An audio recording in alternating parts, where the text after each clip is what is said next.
Hey there, and welcome back to Natural Word English. I'm Sophie, and if this is your first time here, this is the channel where we don't just teach you English words. We teach you the exact words native speakers actually use when they talk fast in real situations, at work, with friends, when they're upset, when they're excited, when they're trying to explain something complicated in 3 seconds, because that's all the time they have. And here's a hard truth I need to say right at the start of this video. Subtitles are quietly ruining your English, not because subtitles are bad, but because you've been using them the wrong way. And today, in the next few minutes, you're going to get more than 50 real, advanced, C1 to C2, level English words and phrases, the kind that make you sound like someone who's actually lived and worked in English, not someone who memorized a textbook. Say it with me right now, out loud, wherever you are. I am done relying on subtitles. Good. Let's get into exactly why and exactly what to do instead. Here's the problem. When you watch something with subtitles on, especially in your own language, your eyes take over. You read the meaning, and your ears basically go on vacation. You think you understood the scene, but really, your brain understood the text, not the sound. And that gap between what you read and what you actually heard is exactly why so many people can read English beautifully but freeze up the second a real person starts talking to them at normal speed. This isn't about vocabulary size either.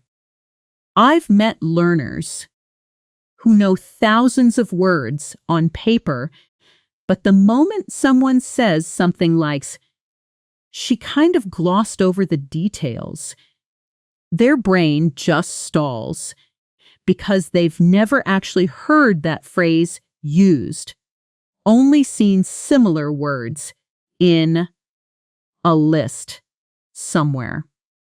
So today we're doing this differently. Every word you learn in this video comes wrapped inside a real situation, a real conversation, and a real sound pattern. Yee gad, the way it actually comes out of someone's mouth. Context first, definition second, sound third. That's the method, and it's the only method that actually sticks. Now, before we dive in, one quick note on how this video works, because I want you to get the absolute most out of it. When I give you a new word, don't just nod along in your head. Say it out loud. When I give you a mini dialogue, actually speak the lines, even if you're alone in your room right now. And a few times during this video, I'm going to stop, hand you a line, and ask you to answer it yourself, before I give you the model answer. That pause is where the real learning happens, so don't skip it. Don't rush past it. All right, grab something to write with if you want to jot a few words down. And let's start with our first set. Words you'll actually need the next time you're in a meeting or a work conversation in English. Picture this. It's 9 in the morning. You're in a glass-walled conference room. The smell of coffee is still in the air from the pot someone brought in, and your manager just opened her laptop and said, "Okay, let's get into it." That's the kind of moment where these next words live. Our first word is eloquent. Eloquent means speaking or writing in a way that's clear, powerful, and persuasive, almost effortlessly fluent. It upgrades the basic word good at talking. So instead of saying she's really good at explaining things, a native speaker might say she gave an incredibly eloquent presentation. Here's a natural sentence. Even under pressure, he stayed eloquent, laying out the whole plan without stumbling once. Notice how eloquent carries more weight than just clear. It suggests grace under pressure. Say that sentence out loud with me. He stayed eloquent, laying out the whole plan. Nice work. That's one down. Next word, meticulous. Meticulous means extremely careful and precise about details. Sometimes almost to the point of being a perfectionist. It upgrades the basic word careful. Real example. The report was meticulous. Every number checked twice before it went to the client. Here's a mini dialogue using it. Person A says, "Wow, this spreadsheet is insanely organized." Person B replies, "Yeah, Daniel's meticulous like that. He color codes everything." Person A, "I wish I had that patience." Person B, "Honestly, it saves us hours later, so I'm not complaining." Try reading both parts out loud, switching your voice slightly for each character. That small habit trains your brain to hear the difference between speakers, which is a skill you'll need in real conversations too. Now let's slow something down for a second. Because this is where a lot of learners lose points, even when they know the vocabulary. Listen to how a native speaker actually says the phrase kind of. Slowly, it's kind of. But naturally, fast, it comes out closer to kinda. So a sentence like, "He's kind of meticulous about it," often sounds like, "He's kind of meticulous about it," with the words blending together and the stress landing hard on meticulous, not on kind of. Try saying it both ways. Slow first, "He is kind of meticulous about it." Then, fast and natural, "He's kind of meticulous about it." That's connected speech in action. And it's going to show up again and again through this video, so keep your ear tuned for it. Let's add our third word for this block. Ambiguous. Ambiguous describes something that can be understood in more than one way, unclear or open to interpretation. It upgrades the basic idea of not clear. Real situation. Imagine your coworker sends a message that just says, "Let's touch base later," and you genuinely don't know if that means today, tomorrow, or next week. You might say to a friend, "That message was so ambiguous. I have no idea what he actually wants." Here's a short scene to picture before we jump into the dialogue. Imagine you're standing by the printer, coffee in hand, and a colleague walks by, clearly frustrated, holding her phone. She stops next to you and starts talking. Now here's the dialogue. She says, "Did you get Marcus's email about the deadline?" You could say, "Yeah, kind of. It wasn't super clear when exactly he needs it, though." She replies, "Right? It was so ambiguous, he just said soon-ish." You respond, "Soon-ish isn't a deadline. That's a mood." She laughs and says, "Exactly. I'm going to ask him to actually give us a date. That's a full 4-line back and forth. Notice how natural and slightly funny it feels. That's intentional because real conversations aren't stiff, they have personality. Let's try something now. I'm going to read a line, and I want you to actually answer it yourself, out loud, before I give you my version. Ready? Here's the line. Imagine I'm your coworker, and I say, honestly, I couldn't tell if she was being serious or joking in that meeting. Pause the moment I finish and give your own honest answer in English using the word ambiguous if you can. Go ahead now. Okay, here's a possible answer. Something like, yeah, her tone was really ambiguous. I genuinely couldn't tell either. There's no single correct answer here. The goal is just building the muscle of responding in real time. So however you answered, well done for trying it. Fourth word. For this block, candid. Candid means being truthful and direct, even when the truth might be a little uncomfortable. Upgrading the basic word, honest. Real example. Can I be candid with you for a second? I don't think this plan is going to work. Notice how can I be candid is basically a signal phrase. Native speakers use right before they're about to say something a little blunt. It softens the honesty that's coming. Try saying it. Can I be candid with you for a second?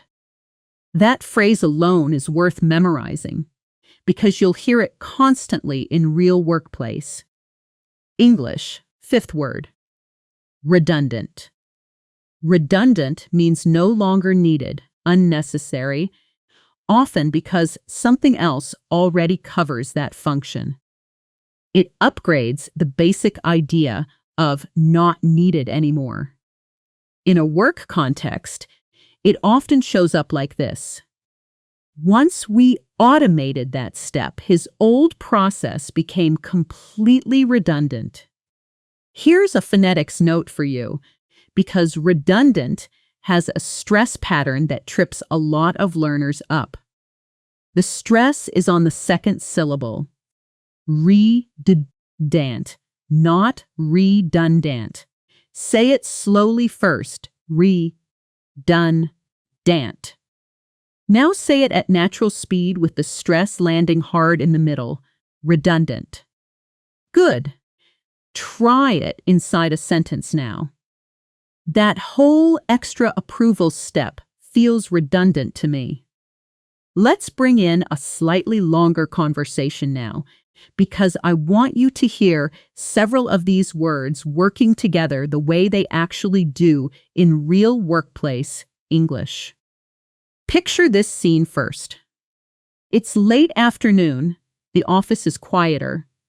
Most people have already left, and two coworkers are wrapping up a project review before the weekend. One of them, let's call her Priya, is scrolling through a document on her laptop. The other, Tom, is leaning against the doorway with his jacket already on. Here's their conversation. Priya says, "Okay, before you go, can I be candid about something?" Tom replies, "Sure, what's up?" Priya continues, "I think Section 3 is kind of redundant. We already covered most of it in the intro." Tom says, You might be right. It did feel a little repetitive when I read it." Priya adds, "Yeah, and honestly, the wording there is pretty ambiguous too. I wasn't sure if it was talking about this quarter or next quarter." Tom responds, "Good catch. Want me to take a pass at cleaning it up tonight? Priya finishes with, that'd be amazing. You're always so meticulous with edits. It'll probably read way more eloquent by tomorrow. That's 5 of our new words used naturally in one flowing exchange. Go back and read both roles out loud if you can. First as Priya, then as Tom. That's genuinely one of the fastest ways to move a word from I recognize it to I can actually use it. Nice work getting through that first set. That's real progress. And we're just getting started. Let's shift now into a slightly different kind of vocabulary, the kind you need not at work, but in your own head and heart, when you're trying to describe how you actually feel, because a huge number of learners can describe facts perfectly, but completely freeze up the moment they need to describe an emotion with any real precision. Picture this scene. You've just come home after an unbelievably long day. You drop your bag by the door, and a friend calls to ask how you're doing. In that moment, most learners just say, I'm tired, or I'm stressed. And while those words are fine, they don't capture the specific flavor of what you're actually feeling. So let's fix that. Our first word here is overwhelmed. Overwhelmed means having so much to deal with emotionally or practically that you feel like you can't cope, like everything is too much at once. It's stronger and more specific than just stressed. Real sentence. Between the move and the new job, I've honestly felt overwhelmed all week. Say that out loud. I've felt overwhelmed all week. Notice the pattern. I've felt plus the emotion word. That's a structure you'll reuse constantly. Next, elated. Elated means extremely happy and excited, often because of some specific good news, stronger than just happy. Real example. When she got the acceptance email, she was absolutely elated, jumping around the kitchen. Here's a quick phonetics comparison for you. Slow. She was elated. Fast and natural. Native speakers often blend was elated together. So it almost sounds like she was elated. The S and the vowel linking smoothly. Try it. Slow first. She was elated. Now naturally, she was elated. Letting the words flow together without a hard stop between them.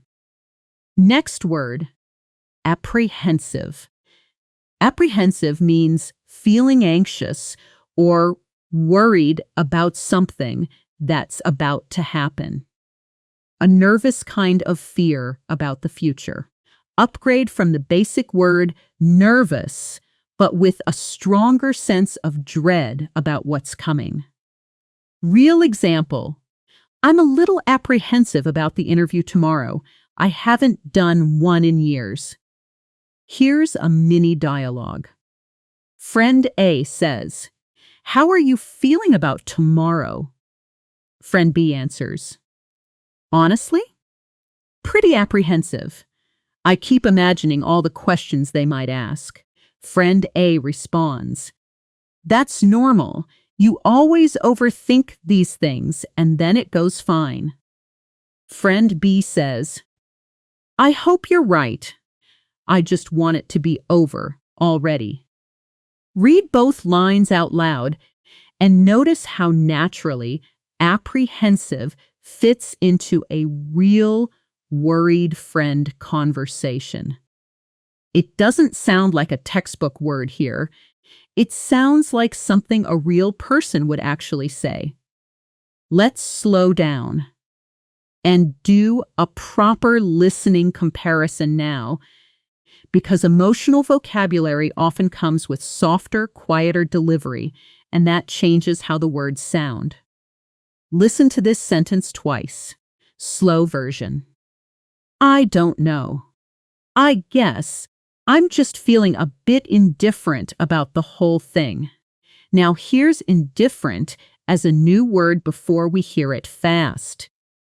Indifferent means not caring one way or another, showing no particular interest, positive or negative.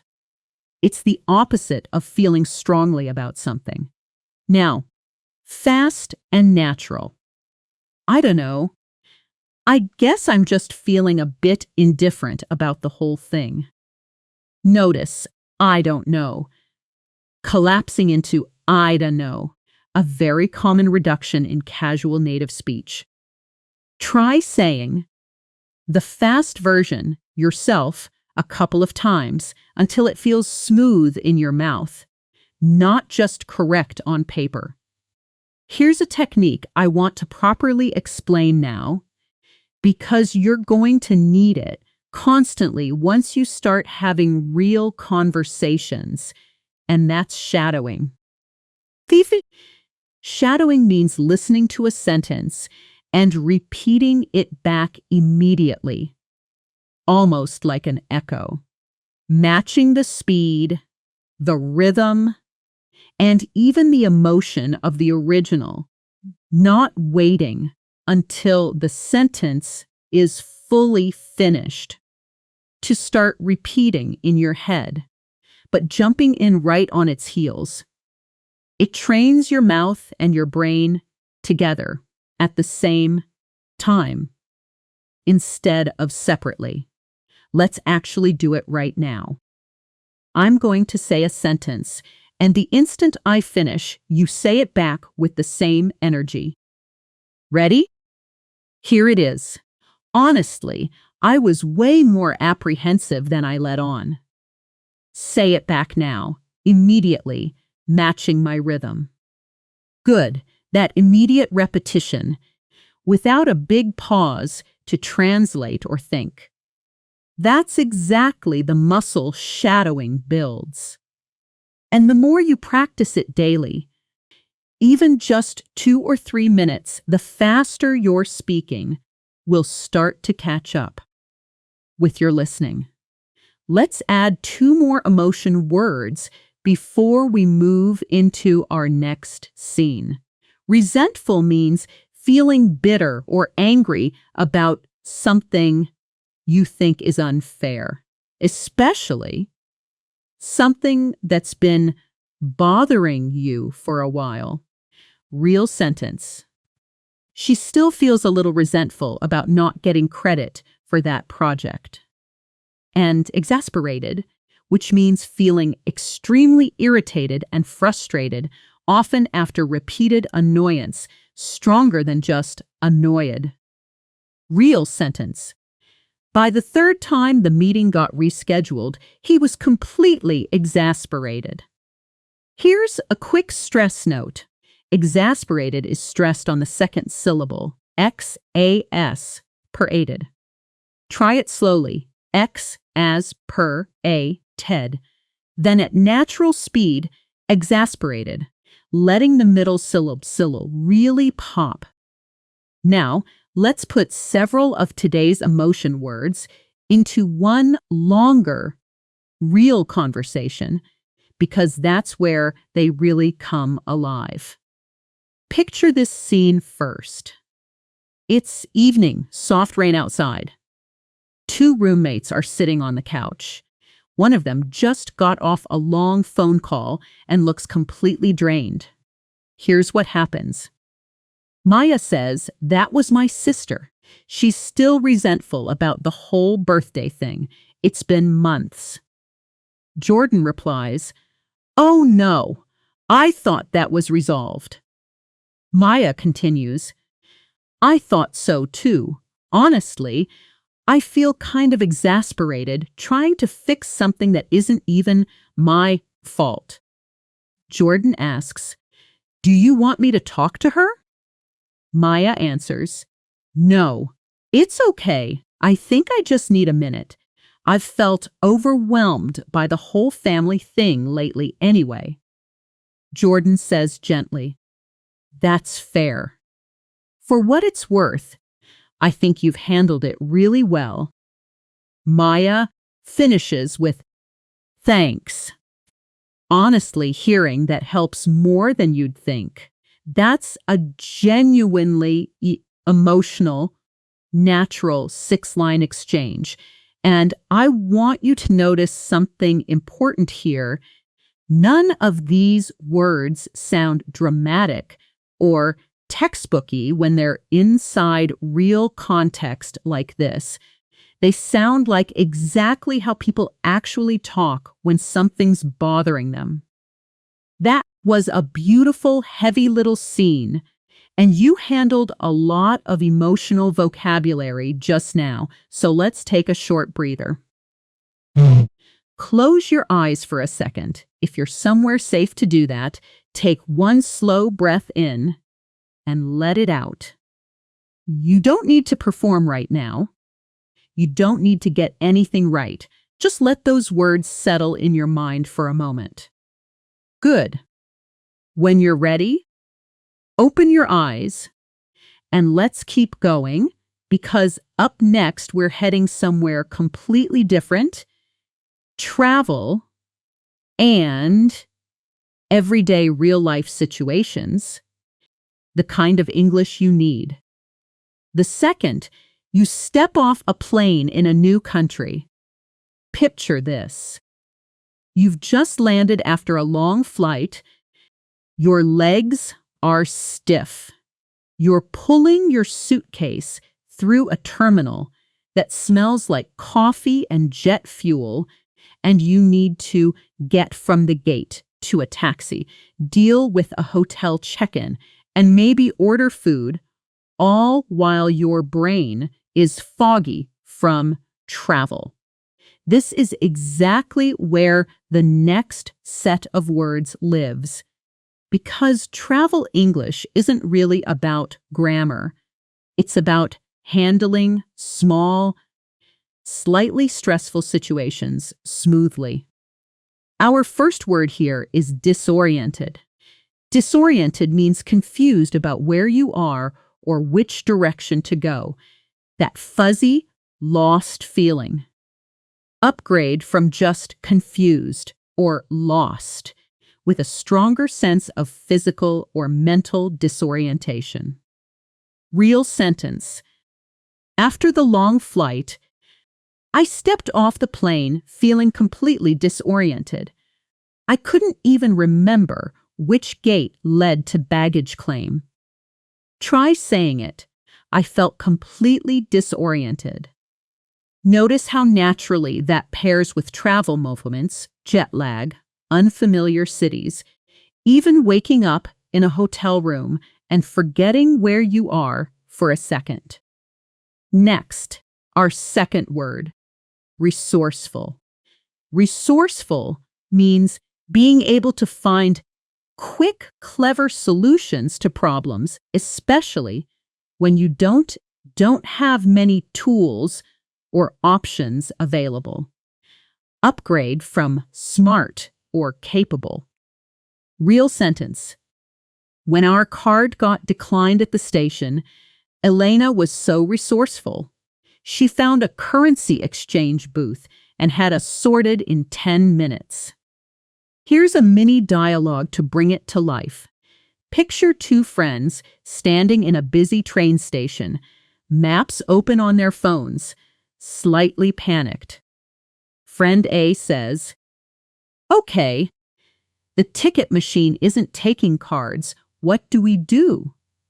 Friend B replies, "Hang on. Let me check if there's a booth with an actual person." Friend A responds, "Good thinking. You're always so resourceful in these situations." Friend B laughs and says, Years of getting lost has trained me well. Try reading both parts and really lean into friend B's slightly proud, joking tone on that last line. Tone carries meaning just as much as words do. Let's slow something down here because travel English is full of connected speech that trips learners up in real airports and train stations. Listen to this phrase slowly first. Where is the nearest exchange booth? Now, naturally, fast. Where's the nearest exchange booth? With where is collapsing into where's and nearest and exchange, almost running together. Try both versions yourself, slow, then fast, feeling the difference in your mouth, not just in your head. Makeshift.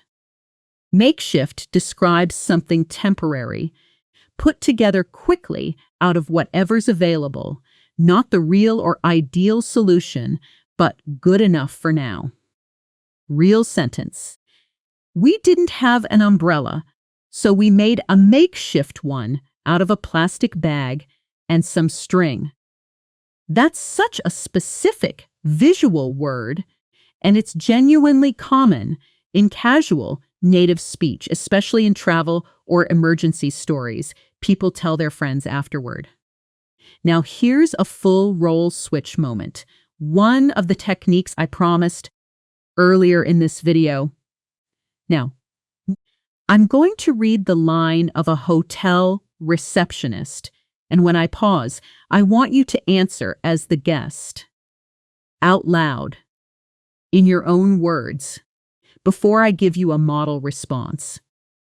Ready? Here's the receptionist's line. I'm so sorry, but it looks like your room isn't quite ready yet. Would you like to leave your bags with us and come back in about 30 minutes? Pause now and respond as the guest in English, however you naturally would. Go ahead. Okay, here's one possible response. Oh, that's totally fine. No worries at all. We'll grab a coffee nearby and come back. There's no wrong answer here. The goal was just building that instant, real-time reaction muscle. So nicely done for jumping in. Let's add one more travel word before we do a longer scene. Improvise means to do something without preparation, making it up as you go, often because plans changed unexpectedly. Real sentence. Our tour guide never showed up, so we just had to improvise and explore the old town on our own. Say it out loud. We had to improvise. That verb shows up constantly in travel stories. We improvised. I had to improvise a plan. It's one of those words that instantly makes your English sound lived in rather than memorized. Here's a longer scene now, bringing several travel words together. Picture this first. It's early evening in an unfamiliar city. The streetlights are just starting to flicker on, and two travelers are standing at a corner. One holding a paper map because their phone died. Both looking a little lost but trying to stay upbeat about it. Here's their conversation. Sam says, "Okay, I'm fully disoriented right now. I have no idea which way the hostel is." Lily replies, "Same, but look. There's a little map stand near that cafe. Let's just improvise and ask someone." Sam responds, "You're so resourceful. I would have just stood here panicking." Lily laughs and says, "Years of getting hopelessly lost in cities has made me weirdly calm about it now." Sam adds, "Honestly, this whole trip has been kind of a makeshift adventure. Nothing's gone according to plan." Lily finishes with, and somehow it's been the best part. That's 5 lines of genuinely warm, natural travel dialogue. And notice how the emotional tone, playful, slightly chaotic but happy, shapes exactly how these words get used. Try reading both roles and really let yourself enjoy that slightly adventurous, laughing energy in your voice. You're doing wonderfully. That scene had real personality, and you stayed with it. So let's keep the momentum going and move into a completely different world now. Technology and everyday digital life. Because this is where a huge number of modern conversations actually happen, whether it's talking about your phone, a video call glitching, or trying to explain a tech problem to someone who isn't technical. Picture this scene. You're on a video call for work, and halfway through an important sentence, your internet connection stutters, your coworker's face freezes mid-word, and you're left just staring at a pixelated screen, wondering if they can still hear you. This is exactly the kind of moment where the next words come in handy. Our first word, glitch, meaning a small, temporary malfunction or error in a system, usually minor and often mysterious in its cause. Real sentence. Sorry. There was a glitch on my end. Could you repeat the last part? That word, glitch, is used constantly, and it's short, punchy, and extremely native sounding, way more natural than saying a small technical problem. Next word, seamless. Seamless means happening smoothly, without any noticeable breaks, gaps, or problems, so smooth it feels effortless. Upgrade from smooth or easy. Real sentence. Once we switched to the new software, the whole process became seamless. No more delays, no more confusion. Here's a phonetics note. Seamless is stressed on the first syllable. Seamless. And native speakers often say it quickly, almost swallowing the second subsyllable slightly. Try it slowly for seam, less. Then, naturally, seamless, letting that second syllable soften. Next, glitchy's cousin in meaning but different in flavor, the word intuitive. Intuitive, in a tech context, means easy to understand and use naturally, without needing much explanation, because it just makes sense to your instincts. Real sentence. Honestly, the new app is so intuitive. I didn't even need to read the instructions. Here's a mini dialogue. Person A says, "How's the new project management tool working out?" Person B replies, "Really well, actually. It's super intuitive. Our whole team picked it up in like a day." Person A responds, "That's rare for these tools. Usually they're a nightmare to learn." Person B laughs and says, "Right? I was honestly expecting to hate it." Try reading both parts. Notice how casually intuitive slots into ordinary workplace. Small talk. This isn't fancy vocabulary here. It's just how people actually talk about tools they like. Let's do a listening for gist moment now, because this is a real skill on its own, separate from vocabulary. When native speakers talk fast, especially casually about technology or daily annoyances, You genuinely don't need to catch every single word. You just need to catch the main idea and respond naturally. Listen to this fast sentence once without trying to catch every word. Yeah, so basically, the whole system crashed right before the deadline, and IT's been scrambling to fix it ever since. Even if you missed a word or two in there, what's the main idea?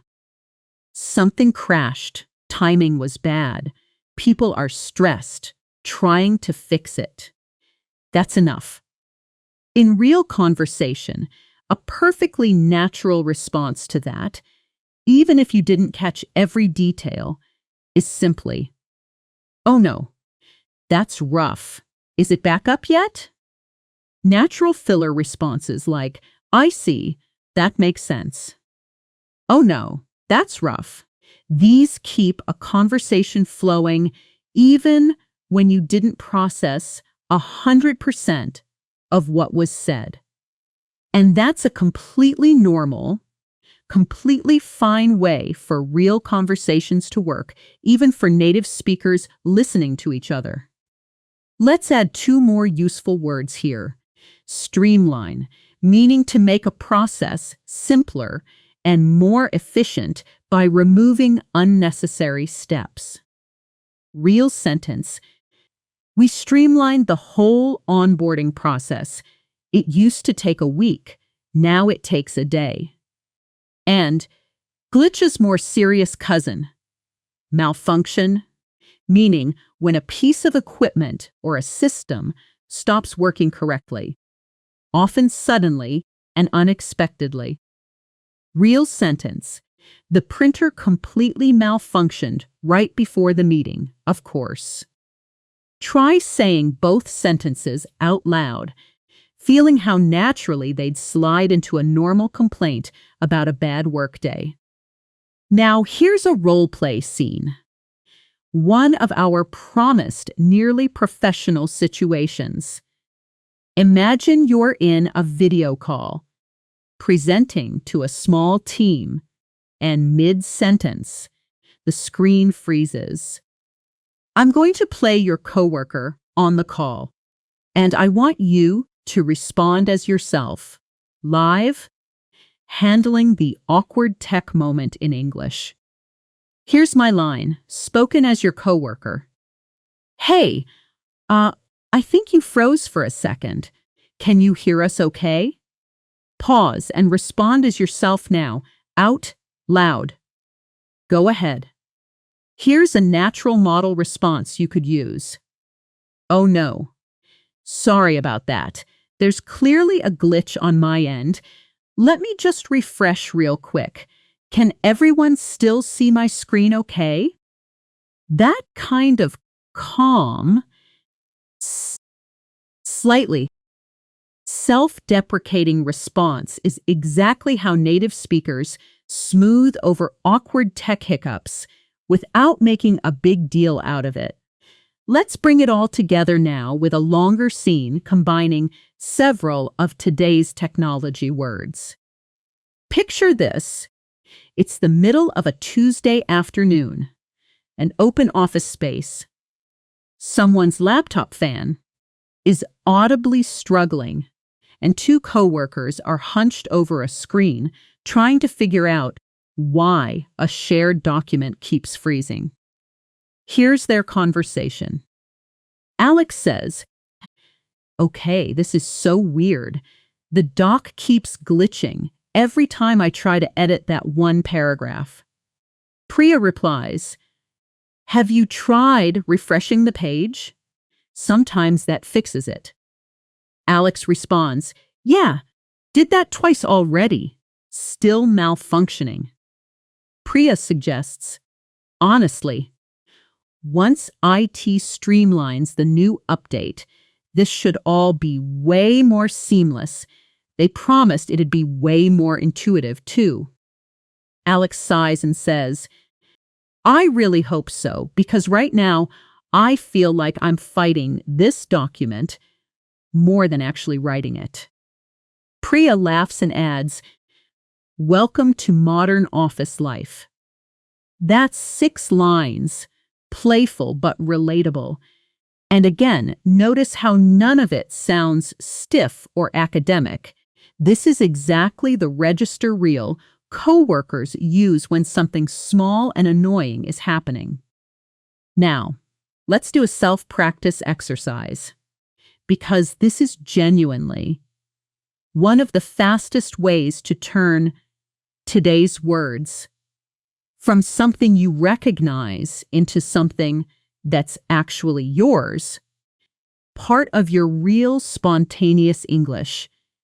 Here's what I want you to do right now, out loud, describing your actual surroundings, using your senses, and trying to naturally pull in a couple of words we've learned today.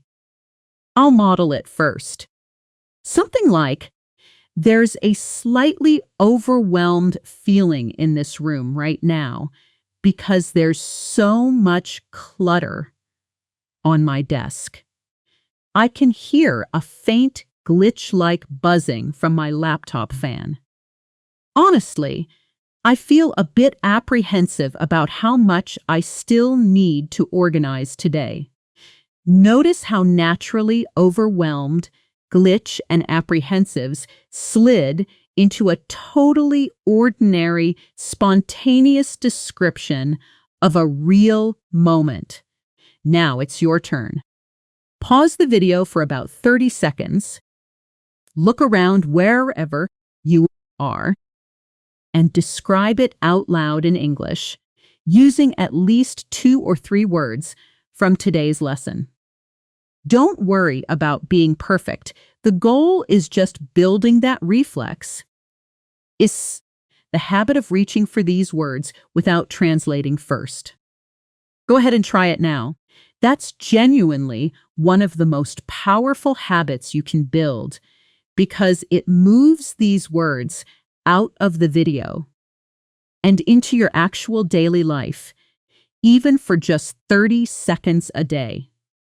Every time you do that little exercise, even imperfectly, you're building real, spontaneous fluency, not just recognition.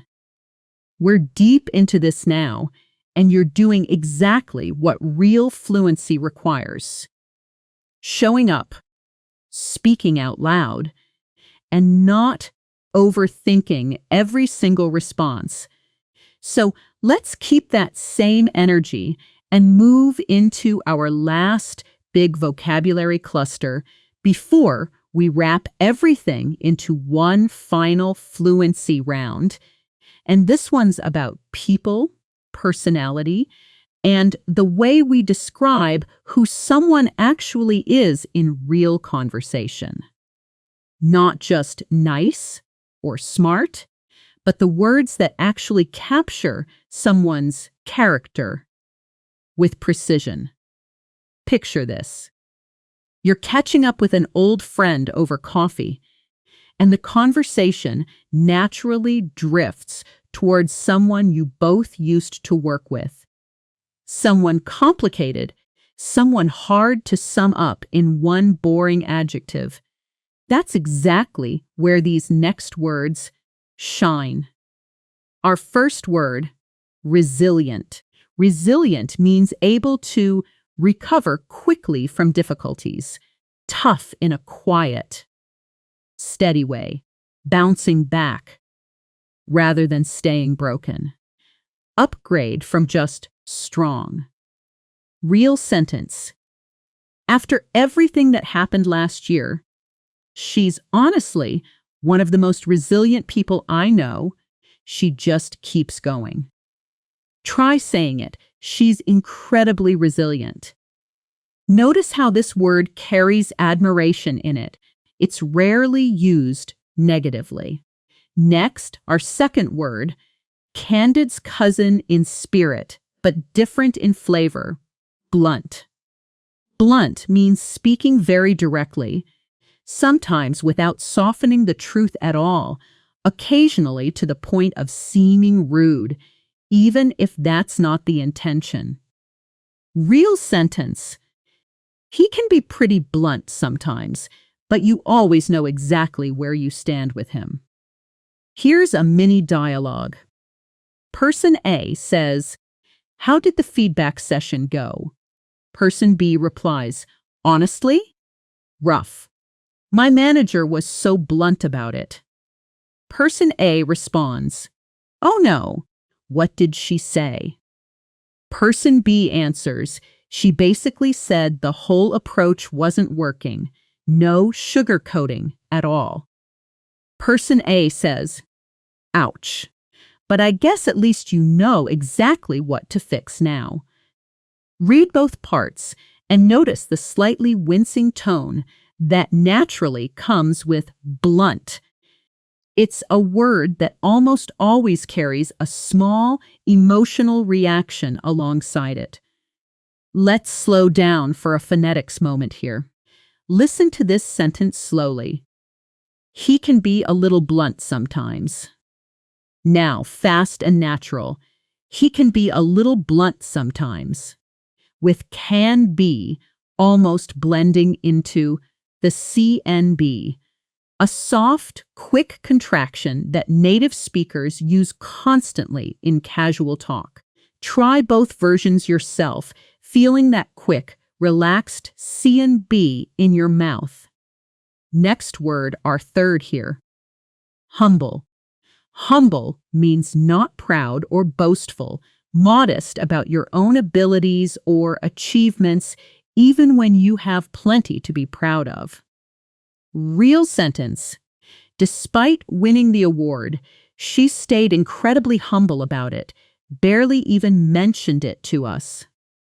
That's such a warm, respected quality in English-speaking cultures, and it shows up constantly in real conversations about people others admire. Fourth word.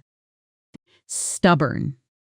Stubborn means refusing to change your opinion or approach, even when it might be reasonable to do so, fixed and unwilling to bend. Real sentence. My dad is so stubborn, he still refuses to use a GPS, even after getting lost 3 times last week. Say that sentence out loud, and notice the slightly fond, teasing tone. Stubborn often gets used about people we love, not just people we're frustrated with. Now let's do another role switch moment.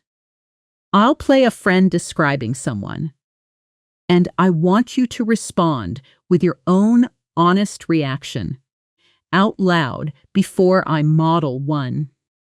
Here's my line.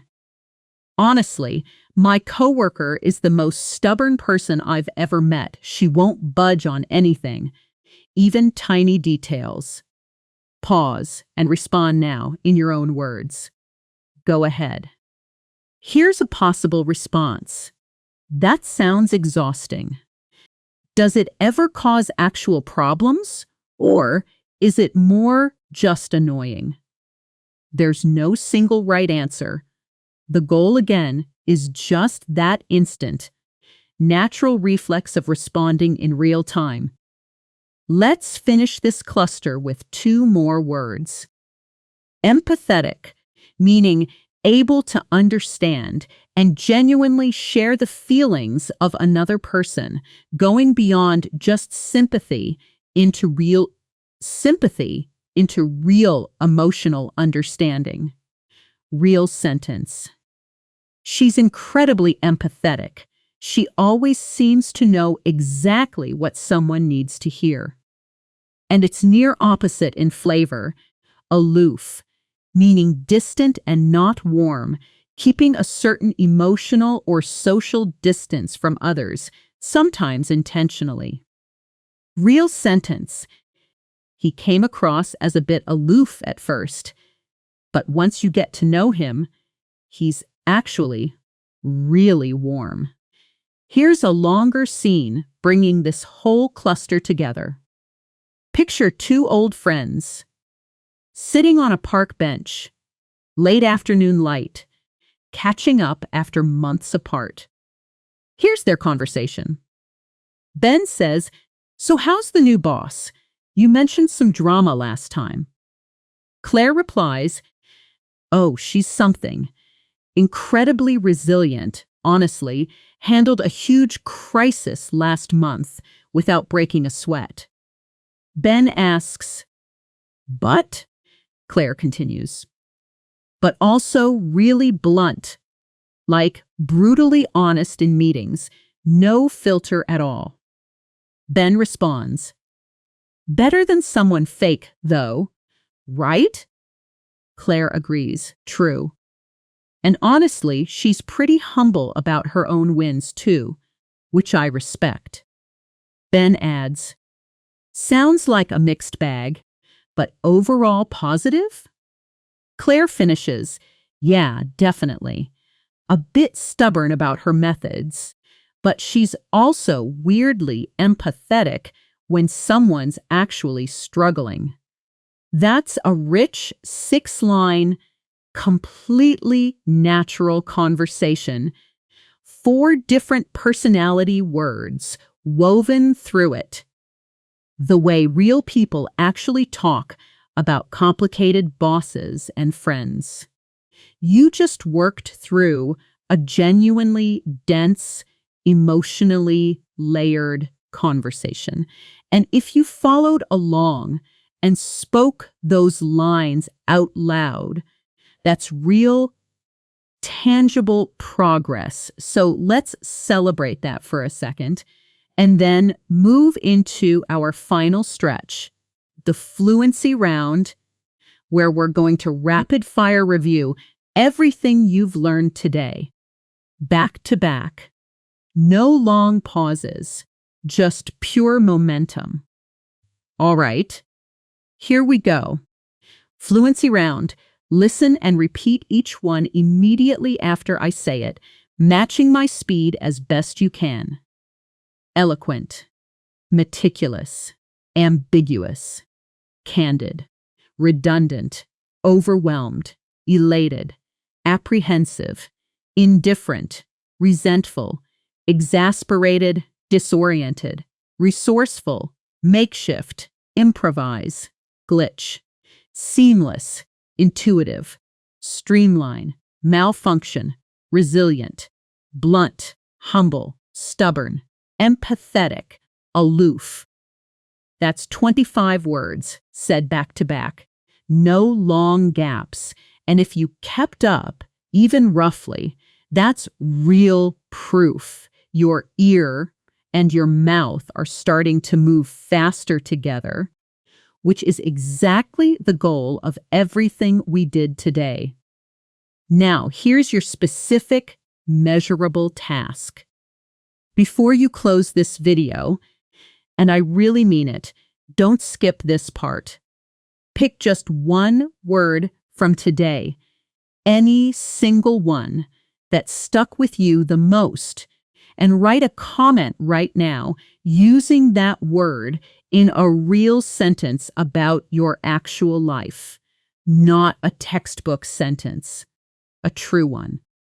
Something like, "My sister is so stubborn about doing things her own way," or "I felt completely disoriented on my first day at my new job." That tiny act, actually producing the language yourself, does more for your fluency than passively watching 10 more videos would. If today's video helped you, hit subscribe, because we upload advanced, real context English vocabulary lessons just like this one regularly, and tap the bell so you don't miss the next one. And remember what we talked about right at the beginning. Subtitles aren't your enemy, but they're not your teacher either. Real understanding comes from context, sound, and actually opening your mouth and using the words. Was the way we just did together for the last little while. Keep speaking out loud. Keep practicing, in these small, honest moments throughout your day. And I promise the gap between reading English and truly living in English is going to keep getting smaller every single time you do this. Thank you so much for spending this time with me today. This is Sophie, and I'll see you in the next one.